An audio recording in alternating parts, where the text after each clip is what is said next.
অয়ন সেদিনকে মাছের মুড়ো নিয়ে এসছে আর তার সাথে 1 কেজি মাছ এনেছে। মাছের মুড়োটা হচ্ছে একটা 16 কেজি মাছের মুড়োর হাফ। তো মাছের মুড়োটা কাটিয়ে আনেনি। এই ভুলটা কিন্তু কেউ কোনোদিনও করো না। ও যে কী বকা খেয়েছে আমার কাছে তা শুধু ওই জানে। আর আমার যে কি কষ্ট হয়েছে এই মাছের মুড়োটা কাটতে সেটা শুধু আমিই জানি। তো তোমরা এরকম ভুল কখনোই করো না, মাছের দোকান থেকে কেটে নিয়ে আসবে। তো যাই হোক, আজকে আমি এই মুড়োর কিছুটা অংশ দিয়ে লাউ রান্না করব।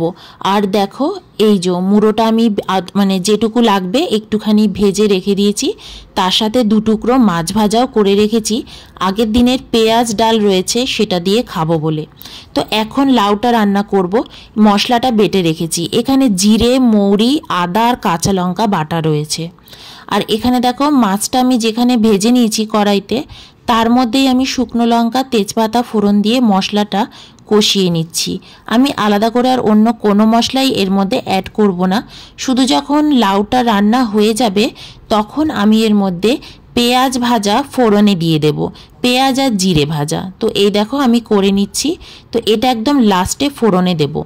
তো এবার দেখো লাউটা রান্না আমার একদমই হয়ে এসছে। এর ওপর আমি ভাজা ওই যে মাছের মুড়োর অংশটা দিয়ে ভালো করে কষিয়ে নিয়ে পেঁয়াজ ভাজাটা ছড়িয়ে দেব। তো দেখো লাউ রান্না আমার একদম হয়ে গেছে। এবার খেতে বসবো।